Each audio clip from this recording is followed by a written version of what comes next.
Bom dia, gente. Bom dia. Tudo bem? Essa manhã fria, né? Vamos lá. Hoje nós escolhemos esse tema para trabalhar, né? O homem de bem. Acho que todos já devem ter lido a respeito, né? Deve ter visto alguma coisa a respeito desse homem de bem. É o capítulo 17 do Evangelho segundo o Espiritismo, né? Mas que tem a sua ligação com o livro dos Espíritos, né? No capítulo da perfeição moral. Porque todo projeto, tudo aquilo que é de objeto de estudo da religião tem uma finalidade na nossa vida, um fim, um objetivo. Esse objetivo não pode ser outro senão nos conduzir a um estado, a uma mudança de comportamento. E, naturalmente, essa mudança de comportamento tem a ver exatamente com o propósito de todo esse manancial advindo aí das religiões, das revelações, né, da figura dos profetas, de uma série de coisas, né, uma série de reveladores que nos trouxeram apontamentos a respeito desse objetivo, dessa finalidade. Nós não estamos no mundo de passeio. Nós não viemos aqui, né, para gozar das coisas do mundo, né, desfrutar das coisas do mundo. Nós viemos do mundo com uma finalidade que não é o próprio mundo. Pois que o mundo é uma atividade que nesse processo constitui-se uma atividade meio, um meio do qual vai nos conduzir a esse objetivo, essa finalidade, que é tornar-nos homens de bem, tá? Homens de bem.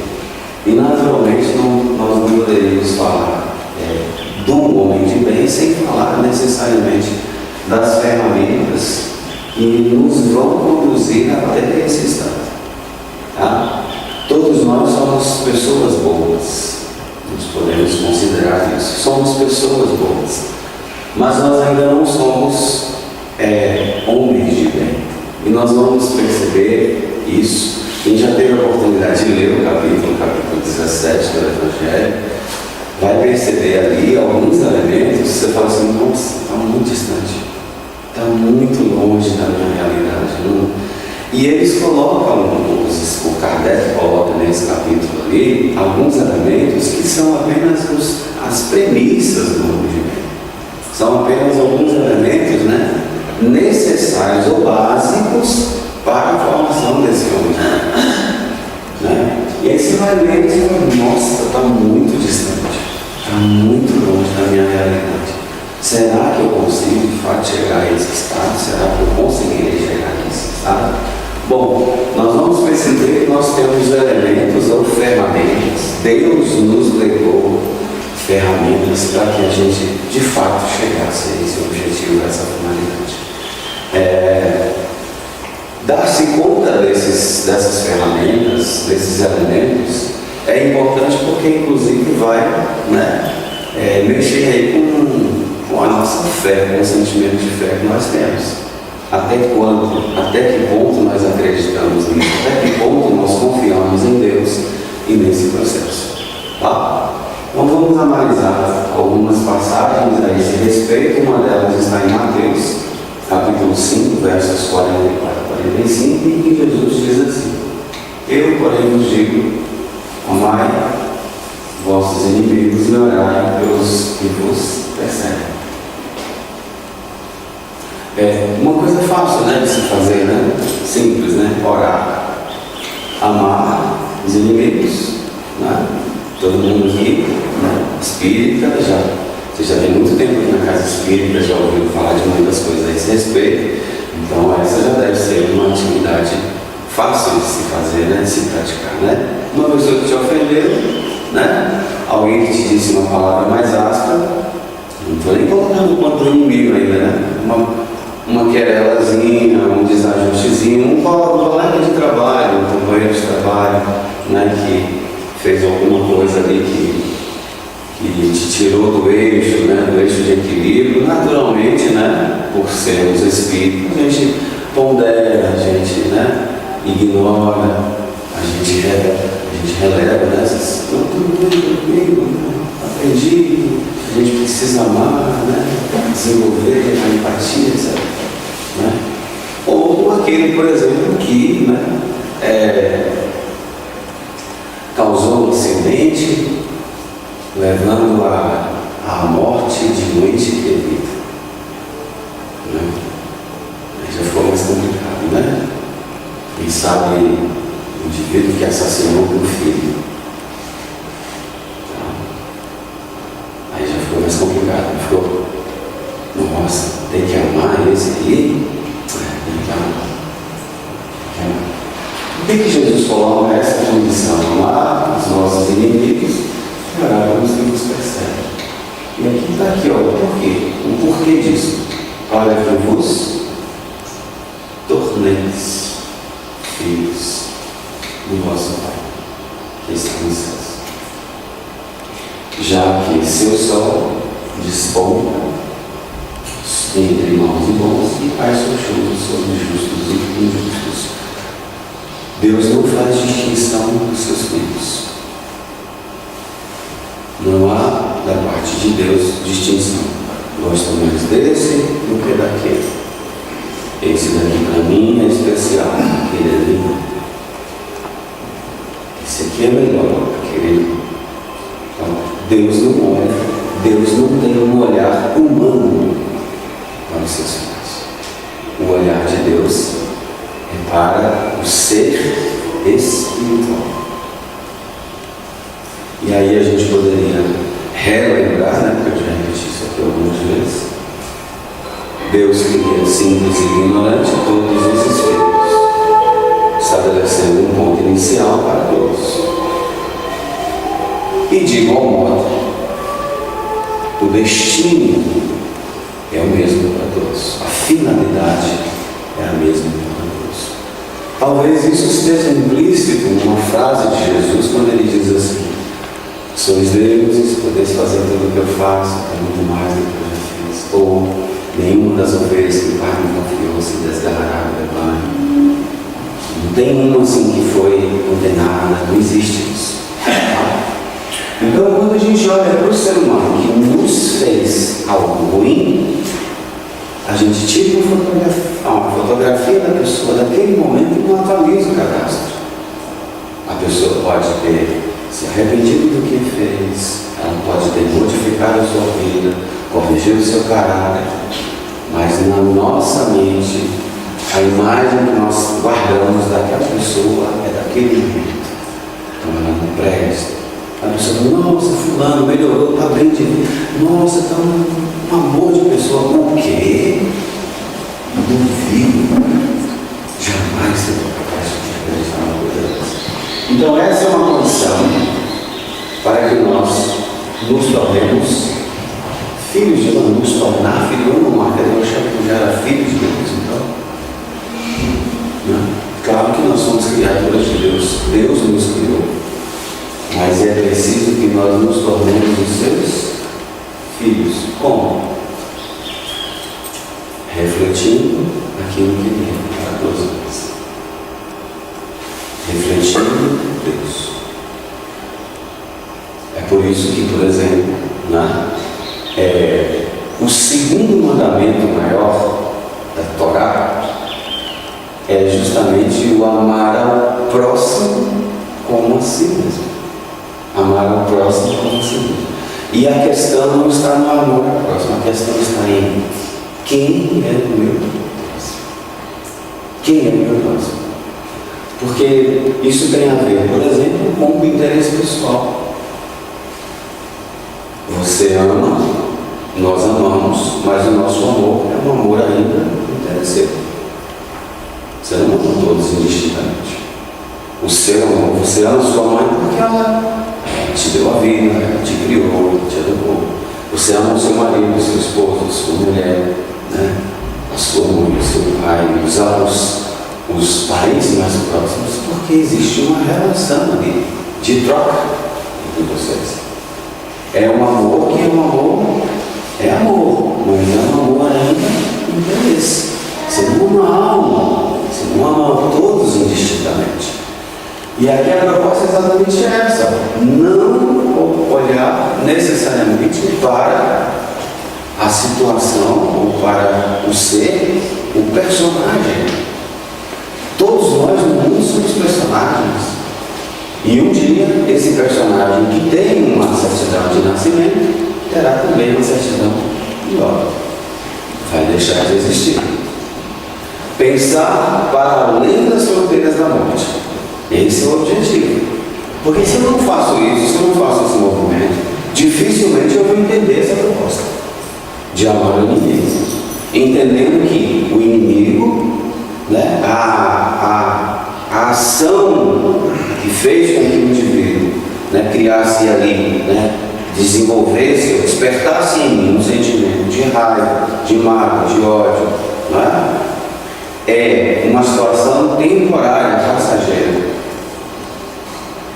E eu não preciso ser indulgente. Imaginemos se as mães e os pais não fossem indulgentes para com seus filhos. Como seria? Então, observe, essa é uma condição sine qua non, né? Se e somente se amar os vossos inimigos, orar para que se perseguem, para que vos torneis filhos do nosso Pai. Com efeito, Kardec vai comentar: se observam os resultados de todos os vícios e mesmo dos simples defeitos, reconhecer-se-á nenhuma vez que não altere mais ou menos o sentimento da caridade. Quem já teve a oportunidade de ler o Livro dos Espíritos, na questão 886, quando Kardec pergunta a respeito do verdadeiro sentido da palavra caridade, conforme Jesus entendia. Não é conforme Marcelo entendia. É conforme Jesus entendia. Porque aí eu não quero mais uma opinião de um espírito imperfeito, eu quero de um espírito puro, de alguém que não tem nenhum tipo de interpretação danosa, defeituosa. É alguém que interpreta o pensamento de Deus com a pureza do pensamento. E aí a gente vai ver os espíritos, né, respondendo ao Kardec, dando alguns elementos que têm a ver exatamente com isso, porque eles vão falar benevolência para com todos. Jesus, a caridade conforme Jesus entendia, representa benevolência para com todos. Essa benevolência para com todos é você ir além dos interesses pessoais. Por exemplo, eu amo fulano, beltrano, ciclano, mas eu não amo. Não, tem que amar todos indistintamente. Benevolência para com todos. Mas eles prosseguem, dizendo indulgência para com as imperfeições alheias. Indulgência para com as imperfeições alheias. Ser indulgente para com as imperfeições alheias. Você não precisa da indulgência dos outros? Quem aqui nunca precisou? Não? Indulgência para com as imperfeições alheias. Por quê? Para que sejais filhos do vosso Pai que está no céu. Mas eles vão mais um pouquinho além e dizem assim: perdão das ofensas. Aí a gente entra numa parte que parece que é muito difícil, né? Porque a gente tem uma certa crença limitante, porque a gente acredita que quando a gente perdoa quem nos ofendeu, a gente está livrando a pessoa da responsabilidade do ato. Não. A gente tem essa ideia, né? Perdoar nunca, jamais, porque a gente acredita que o perdão é para o outro, quando na verdade o perdão é a ferramenta ou o elemento que você vai utilizar justamente para não deixar que nem você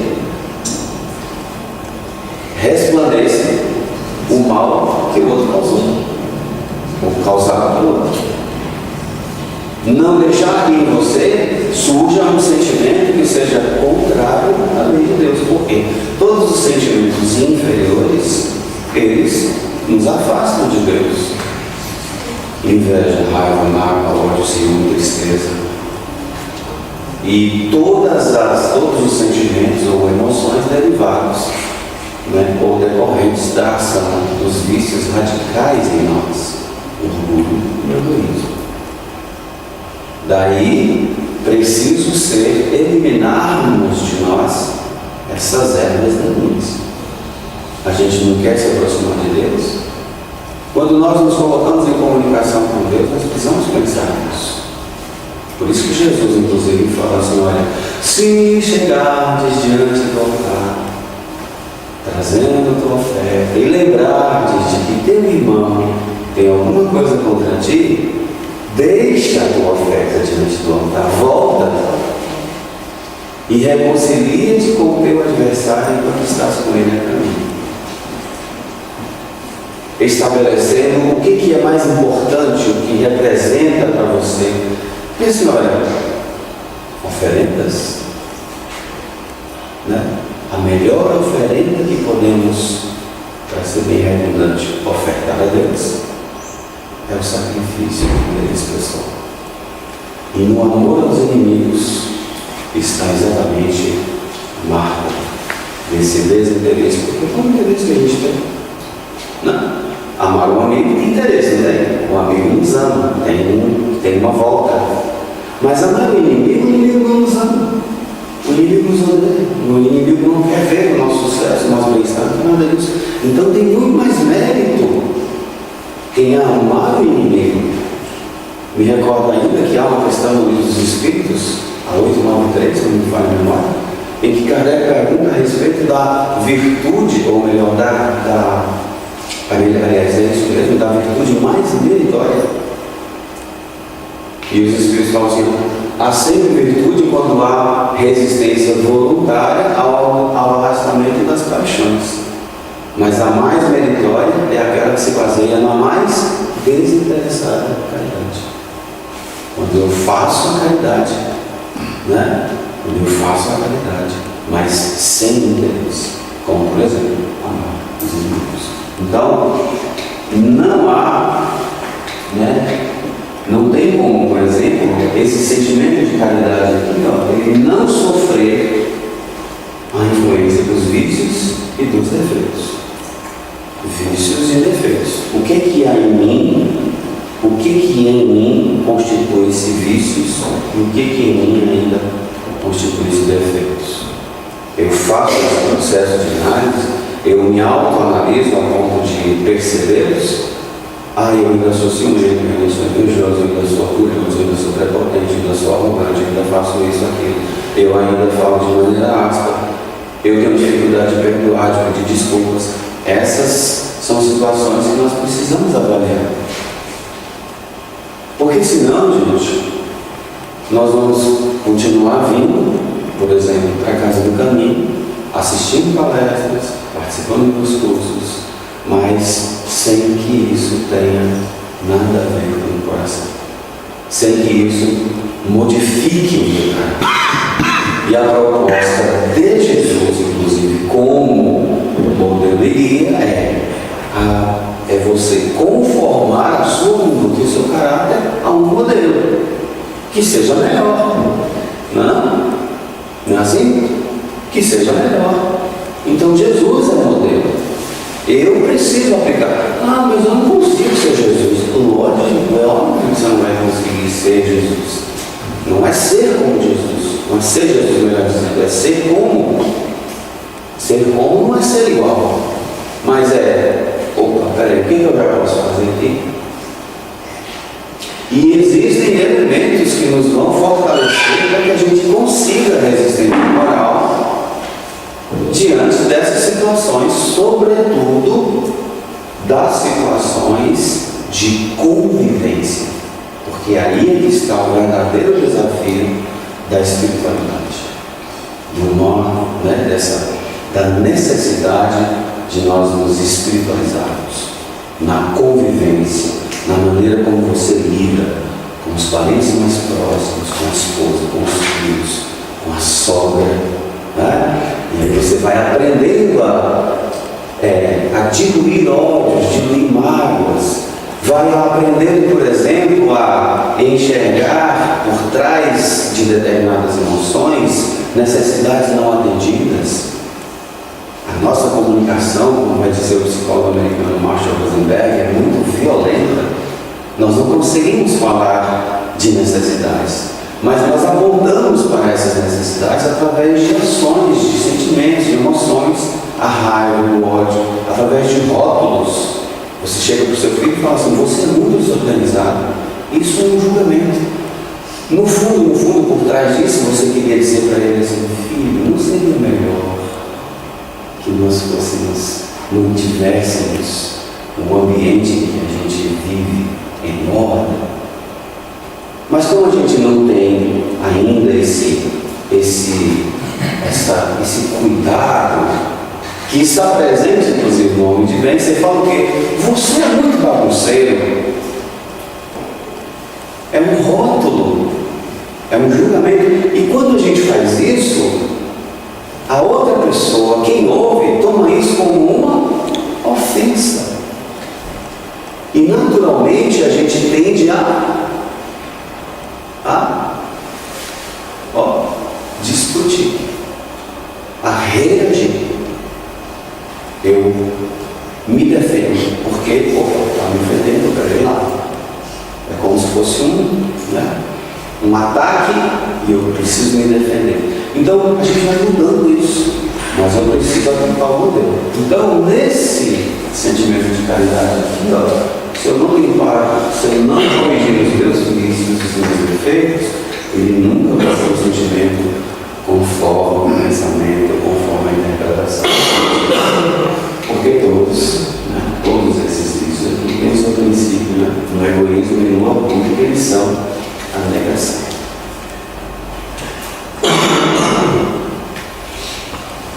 Não podendo o amor ao próximo levado até o amor dos inimigos, aliás, nenhum defeito contrário à caridade, não pode, não dá para ser caridoso, considerando isso.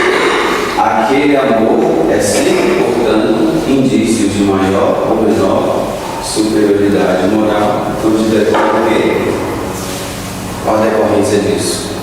O grau da perfeição está na razão direta da sua perfeição. Da perfeição, qual a extensão? É a extensão que é o amor ao próximo levado ao amor dos inimigos, aos inimigos.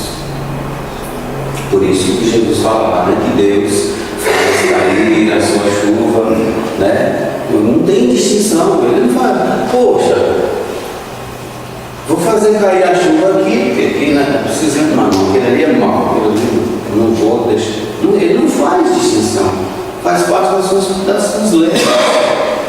Ele não faz brilhar o seu sol, somente para os bons e para os maus, não. Ele faz brilhar o seu sol apenas, para todos. Mas isso não é um problema. O problema todo você, é a ação, é a sua ação, a maneira como você age para com seus semelhantes. Tem uma coisa que a gente pode dar a Deus, que Ele ainda não tem. Ele ainda não tem. O seu amor, o meu amor, para com o seu semelhante. É a única coisa que a gente pode dar a Deus.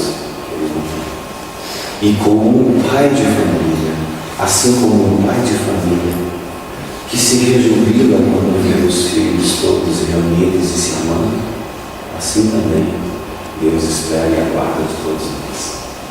É por isso que, à medida que a gente vai avançando, assim, no processo evolutivo, quem já teve a oportunidade de estudar sobre a escala espírita, está lá no Livro dos Espíritos, a partir do item 100, vai perceber que ali os Espíritos falam dessa degradação. Nós estamos na condição de espíritos imperfeitos.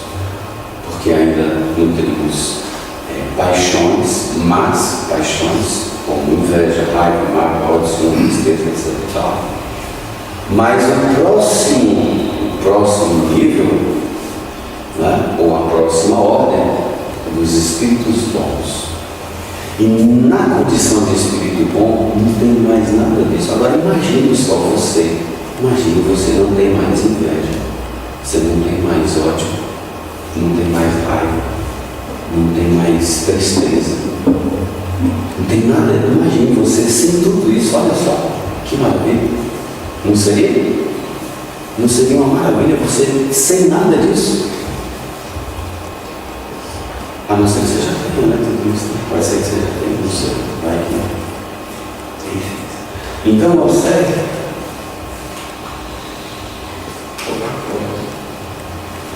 Então, o grau de perfeição está exatamente na razão direta da sua extensão. Olha, eu não consigo lidar mal, não. Eu não consigo amar meus inimigos, eu odeio.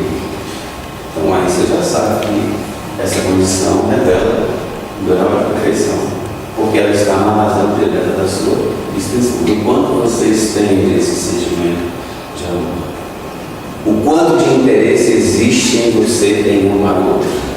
Eu amo porque tem retorno. Se tem retorno, eu amo. Não tem retorno, então aí eu amo menos, ou eu não amo, ou eu odeio. Né? Cada um que faz o seu exame de consciência em relação a isso. Foi por isso que Jesus, depois de haver dado aos seus discípulos as regras da caridade, foi por isso que Jesus, depois de ter dado aos seus discípulos as regras da caridade, eu nunca tinha visto isso. Jesus deu aos seus discípulos as regras da caridade: benevolência para com todos, indulgência para com as imperfeições alheias, perdão das ofensas. Foi isso mesmo, né? E olha que interessante, né?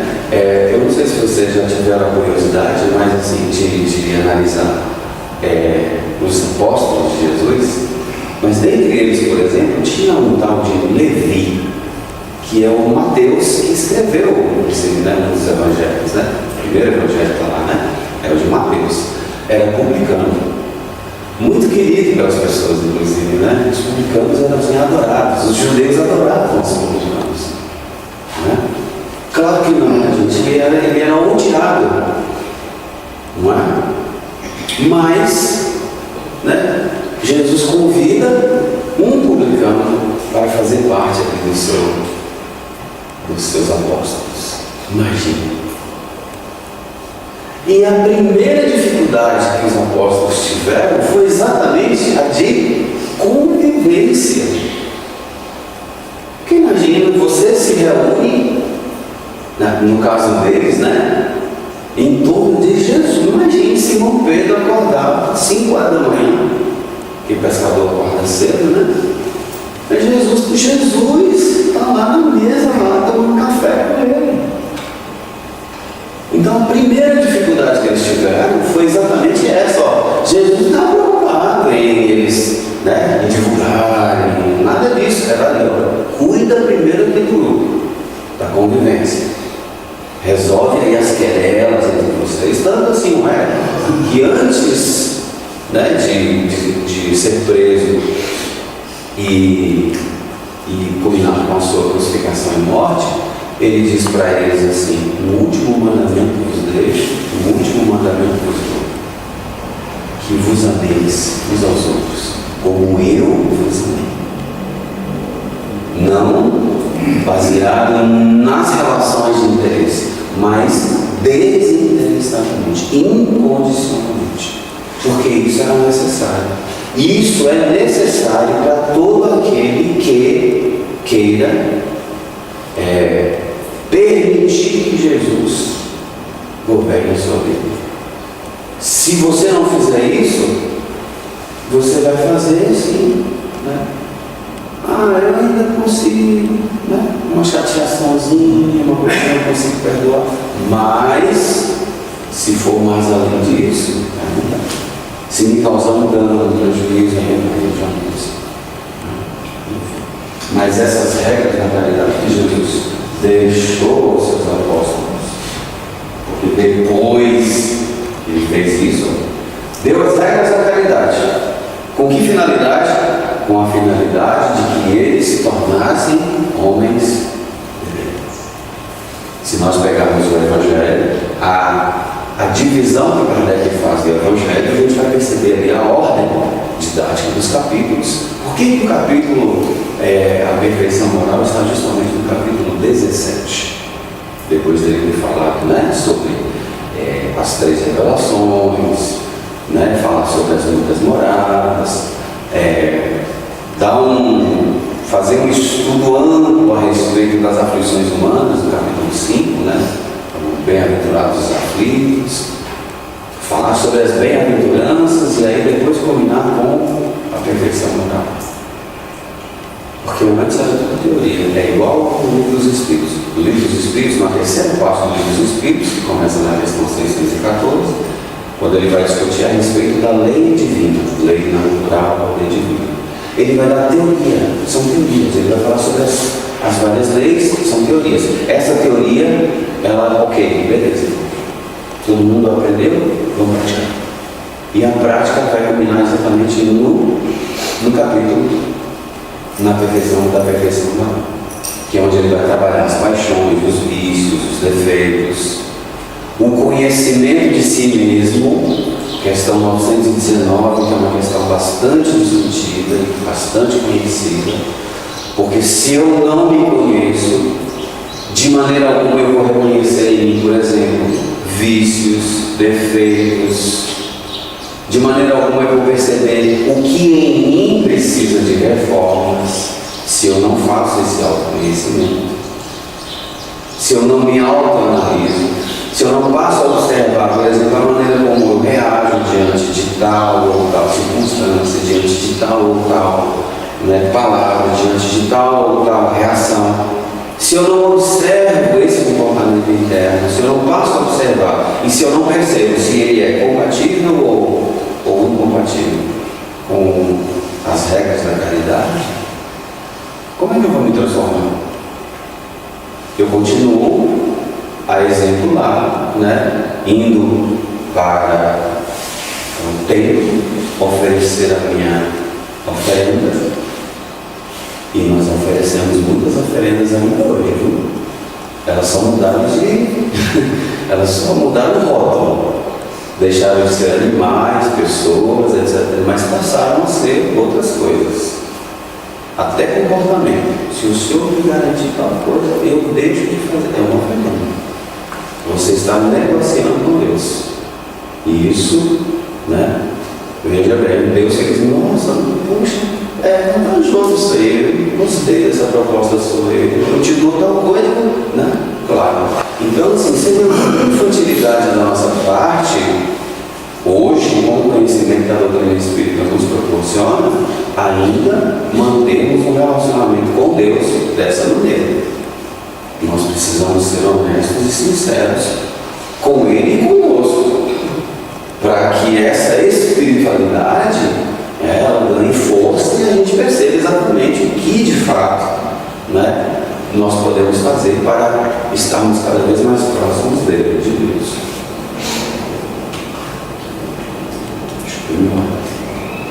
Não podemos o amor ao próximo levar para a gente. Então, olha só, o amor aos inimigos, então, representa o quê? O grau da perfeição que está na razão direta da sua expressão. Consigo estender o meu amor aos inimigos? Gente, Kardec explica isso no Evangelho, tá? Não significa, vem cá, tá perdoado, dá um abraço aqui, nossa, não é isso. Não é isso, porque o coração bate diferente, com alguém que te fez mal, com alguém que te ofendeu. Não é isso. Mas é você não deixar que o mal que ele te fez encontre guarida em seu coração.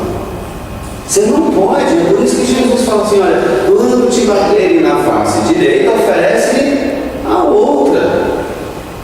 Oferecer a outra face é não permitir que sentimentos ruins brotem, ou pelo menos que você consiga Porque a raiva é um sentimento natural. A raiva, as paixões, o princípio das paixões é bom. Não é? A gente precisa disso. Mas o problema é você deixar-se governar por eles. Esse é o teu problema. É você controlar. Há um caso na revista espírita, né? Chama-se O Poder da Vontade sobre as Paixões. O Poder da Vontade sobre as Paixões. A história de um jovem bilioso, um jovem, né, pavio curto, e ele se estressava assim com coisas assim fúteis, uma coisa, né, imagine isso aqui, se ele não encontrasse, era motivo para ele sair quebrando tudo. E ele tem contato com o doutor espírito. Em 2 meses ele modificou plenamente o seu caráter, né? Para surpresa da sua mãe, inclusive, foi até ameaçada de morte por ele. E aí Kardec vai falar sobre o poder moralizador do Espiritismo nas nossas vidas. Porque o Espiritismo resgata Jesus dentro de uma lógica, de uma razão. Porque nós fomos daqueles que desprezamos e esquecemos a lei de Deus. Todos nós. Mas, por misericórdia, por bondade, por providência divina, Deus nos legou uma explicação agora racional da religiosidade, do propósito, né, da espiritualidade. Racional, lógica, razão. Já que vocês não acreditam, né, eu vou provar agora, né, dando informações agora, dando elementos agora materiais, palpáveis, não é? Fatos verídicos para comprovar isso, para chamar a atenção para o verdadeiro objetivo. Bem compreendido, e olha só, bem compreendido, mas acima de tudo bem sentido, porque não basta compreender. Eu posso chegar aqui e citar inúmeras questões do livro dos Espíritos, falar do Evangelho, falar de todos os princípios da doutrina espírita, mas se eu não permitir que o Espiritismo modifique a minha vida, ou seja, se eu não permitir, se não fosse bem sentido, se eu não sentir isso como o jovem a que nos referimos antes, né? Se não deixar que esses princípios eles encontrem em mim guarida, se eu não perceber que se trata de algo muito sério que diz respeito ao meu caráter, da minha felicidade, a minha verdadeira felicidade, eu acho que todos aqui já demos conta de que, por mais que você busque a felicidade no mundo, você vai perceber que isso é um saco sem fundo. Você vai adquirindo coisas e assim, você nunca está satisfeito. Você nunca está satisfeito. Diferente de uma pessoa que, na sua simplicidade, na vida simples, encontra, né, vive uma felicidade, né, invejável. Não pelas coisas, mas pelo equilíbrio, pela paz interior que guarda em si. O Espiritismo forçosamente leva aos resultados assim, expostos, que caracterizam o verdadeiro espírito, porque tem o falso também. Né? Tem o falso. Tem o. Eu não sei, a gente tem. Você é de que religião? Eu sou católico, mas não sou praticante. Acho que também tem um espírito não praticante, não sei se vocês já conheceram algum, eu não conheço, né? Mas provavelmente eu tenho, né? Enfim, eu sou espírita, eu gosto, mas eu não pratico. Enfim. O verdadeiro espírito, como o verdadeiro cristão, pois o mesmo é o Espiritismo não cria nenhuma moral nova, porque muitos inclusive falaram, né, e Darwin a esse respeito. Se a gente já tem, o próprio Kardec pergunta, se Jesus já trouxe todas as verdades, qual é o objetivo, né, qual a finalidade do ensino dado pelos Espíritos? Jesus falava nenhum de por parábolas, não era necessário que elas fossem esclarecidas ali, a necessidade do Espiritismo intervir para explicar Jesus para essa época, para essa geração, para esse contexto. O Espiritismo não tem uma moral nova, ele facilita aos homens a inteligência e a prática, dando Cristo, dando uma fé sólida e esclarecida aos que duvidam ou vacilam. Fé sólida, fé racional. Eu acredito, mas eu acredito agora sabendo porque eu acredito. Não porque me disseram que eu tenho que acreditar, não porque me disseram que é assim. Não é? Kardec vai abordar no capítulo 19 do Evangelho que o dogma da fé cega foi o que mais gerou incrédulos. Mais gerou incrédulos as pessoas que eram convidadas, né, a acreditar de maneira impositiva. Na Revista Espírita, eu já falei desse texto aqui alguma vez. Tem um texto, né, na edição de maio de 66, o Espiritismo obriga. O Espiritismo bem compreendido, mas acima de tudo bem sentido. O Espiritismo é uma ciência essencialmente moral, então os que se dizem seus adeptos, eu espero que vocês não mudem. Espero que quando alguém pergunte para você que religião você você não deixe de falar que é espírita, tá? Não por isso.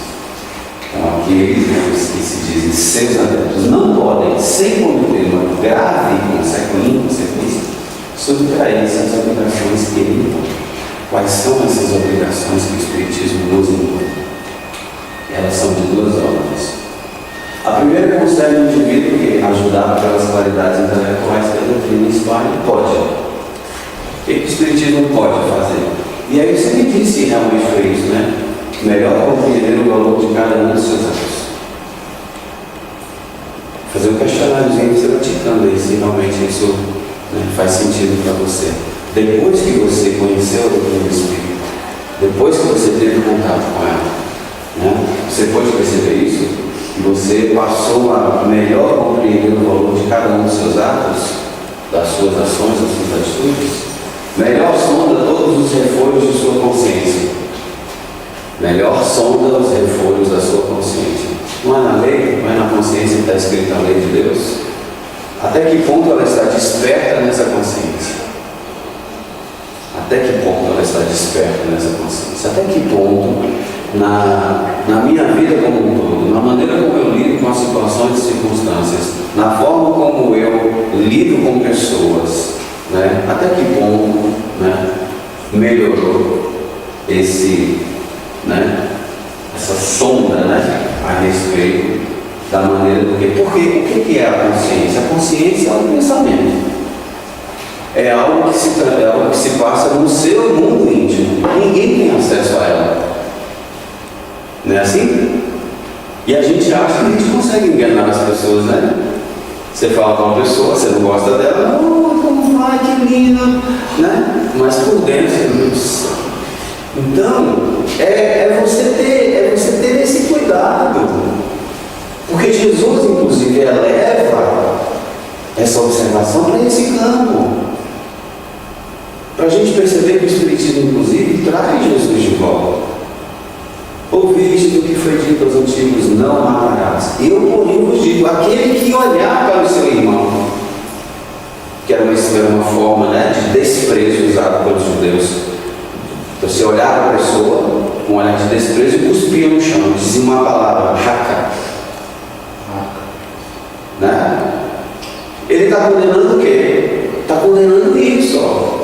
Esse olhar de desprezo, discriminação, preconceito, tem isso dentro de você? Então tem isso dentro de você? Então você precisa disso aqui, ó. Melhor saudar os reforços da sua consciência. O seu mundo íntimo, a maneira como você lida com as situações e circunstâncias. Quando você olha para uma pessoa, se você é sincero, né? Não estou dizendo para você ser rude, grosseiro, porque às vezes a gente acha que é assim, né? Eu sou verdadeiro, eu falo a verdade. Não é isso, gente. Não é nesse sentido. Mas é você perceber, por exemplo, pô, isso aqui eu podia modificar, isso aqui eu podia modificar, isso aqui eu posso modificar. Uma das recomendações de Jesus aos seus apóstolos, ele diz assim: confessai-vos e orai-vos uns pelos outros. Tem alguma coisa que incomoda você? Tem alguma coisa em alguém aqui no centro, na convivência aqui? Tem alguma coisa em alguém que te incomoda? Chama a pessoa em particular e conversa. Mas não deixe de resolver isso, porque às vezes isso é como um copinho, um copo d'água. Vai crescendo, vai crescendo, vai crescendo, vai crescendo, vai crescendo, daqui a pouco transborda. E quando transborda, aí você explode. Ou você sai do centro, né? Vai abrir outro centro, vai participar de outro centro, por uma coisa que poderia ser resolvida facilmente. Tá? Melhor apreciar a infinita bondade de Deus. Será que nós temos noção da bondade de Deus?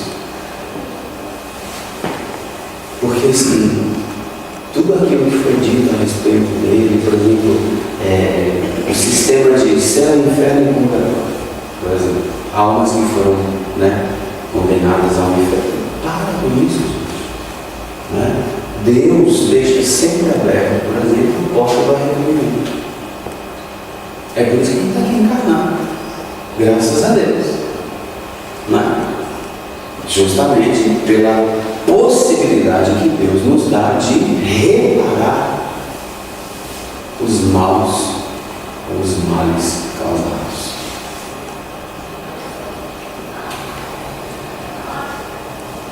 A segunda, essa é a primeira, né? Nos dá esclarecimento. Qual é a segunda?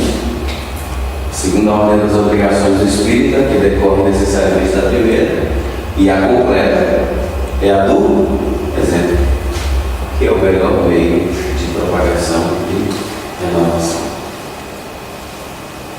Por exemplo, não tem algo que possa ser melhor para ensinar, senão o exemplo.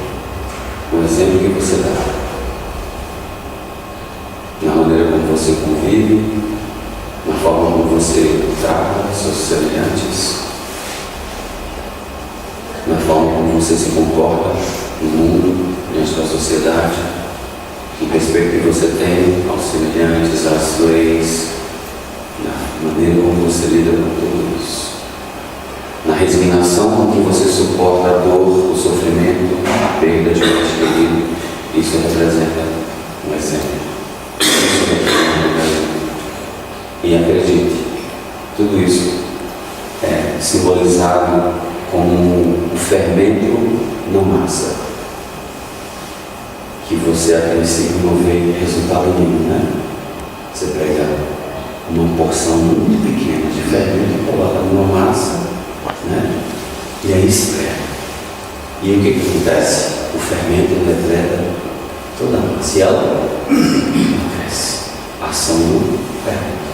Mas foi uma ação muito pequena. É um exemplo. É um exemplo que você dá. Muitas vezes na rua, sem intenção de ensinar, mas alguém que estava despercebidamente passando, olhou, observou. Nossa, que coisa linda, que exemplo bonito. E assim a gente vai falando assim, olha, o bem vale a pena ser bonito, vale a pena ser bom, é bom ser bom. Não seria tão bom se nós vivêssemos numa sociedade onde ninguém roubasse e ninguém matasse, não seria? Imagina, só não roubasse, só isso, ninguém rouba e ninguém mata. Ah, nossa, seria lindo demais. A nossa sociedade seria, né, completamente diferente. Ora, o Espiritismo não vai ensinar uma aplicação verdadeira dos princípios da palavra ensinando por Jesus, porque não é ensinando com o objetivo de fazer por todos compreendida. A fim de quê? Por ela, todos. A pessoa que você não gosta, pensa aí na pessoa que você não gosta. No seu inimigo, uma pessoa que você não tem muita afinidade. Pensa aí. Alguém que, né, causa em você por isso assim. Todos progridam mais rapidamente. Pô, tem um jeito de progredir mais rapidamente? Tem sim. E o Espiritismo é a prova disso. Por quê? Porque nos dá elementos racionais sobre isso. Falando-nos que o sentido, o propósito da vida é esse. É exatamente esse. Então, se existe, não é assim, Se você descobrisse um meio de ganhar dinheiro mais rápido, você não precisa não. Nossa, Elias, eu quero. Não é assim? De enriquecer mais rápido. Nossa, eu quero. Qual é? Aqui o Espiritismo nos dá elementos para nós nos progredirmos mais rápido. Adquirirmos o tesouro que Jesus nos anunciou, o tesouro do céu, aonde a traça não corrói, os ladrões não arrombam e roubam. Ele é seu, pertence a você, é intransferível, ele é seu, ele lhe pertence. Quanto mais você dá, mais você se enriquece. E esse é o tesouro que deve ser o objeto das nossas buscas, não é não? Sim ou não? Porque tudo que o mundo nos pode oferecer é passageiro, temporário. Você pode gozar no mundo de todas as facilidades. Você vai morrer. E pode ser que você retorne para o mundo espiritual muito mais pobre, justamente por ter malbaratado a vida na Terra. As situações pelas quais nós passamos no mundo, elas dizem respeito ao gênero de provas que escolhemos passar. Riqueza, pobreza, feiura, beleza, doença, saúde. Essas situações que fazem parte da nossa vida constituem-se para aqueles que as suportam provas. E as provas, elas têm uma finalidade, fazer com que você brilhe mais rápido, desenvolva riqueza em você, virtudes, paciência, tolerância, resignação, fé em Deus. Esse é o objetivo, essa é a finalidade da existência. Quanto mais eu me der conta disso, mais eu vou me empreender por conhecer e me esforçar para que eu possa progredir mais rápido. Progredir mais rápido significa abandonar o vale de dor e misérias, que é a Terra. Mundo de expiações e provas. Existem mundos felizes, mundos ditosos, mundos celestes, onde não há o mal. Imagina. E acessíveis a todos nós. Mas é preciso que você queira. É preciso que você se dê conta disso. Senão a gente vai continuar, sabe? Vivendo a nossa vidinha aqui, trabalhando. Tá? Aí chega a morte e você volta para o mundo espiritual. Mas eu não sabia. Pô, você teve a oportunidade de saber, de conhecer. Eu te dei todos os argumentos para você avançar. Você desprezou. E agora o que eu faço? Bom, agora vai de novo. E é assim que continua a vida. Por isso que Jesus sintetiza o processo naquela resposta dada a Nicodemos: ninguém poderá ver o reino de Deus senão nascer de novo. Você volta para o mundo espiritual. É espírito puro? Não. Nasce de novo. E assim você. Agora é óbvio. Quanto mais você retarda esse processo de evolução, mais você sofre as consequências das suas imperfeições, dos seus vícios e das suas paixões. Ou você acha que sentir-se livre é legal? Pergunte para quem sente. Pergunte para quem é invejoso se é gostoso sentir inveja. Nossa, adoro sentir inveja. Eu vejo uma pessoa que tem mais do que eu não vou ser um filho feliz, né? Claro que não. Então você vai se desprendendo desses sentimentos, vai se libertando disso. Quanto mais você se liberta deles, mais rico você se torna, porque você mais se torna livre deles. Você se liberta das paixões. E esse é o objetivo, essa é a finalidade da religião, é a finalidade da vinda do Cristo ao mundo. É por isso que ele representa a salvação para nós, nesse sentido de que fora da caridade não há salvação. Não é Jesus, né, tomando para si os nossos problemas, os nossos pecados. É mostrando como é que nós podemos nos transformar, aplicando o modelo que ele é nas nossas vidas. Se vossa vida for um belo modelo em que cada um possa achar bons exemplos e sólidas virtudes, onde a dignidade se alia a uma graciosa amenidade, rejubilai-vos, porque tereis compreendido, pelo menos em parte, a que obriga o Espiritismo. Tudo isso para justamente chegarmos a esse objetivo, a essa finalidade. Pois que o homem de bem, o verdadeiro homem de bem, é o que cumpre a lei de justiça,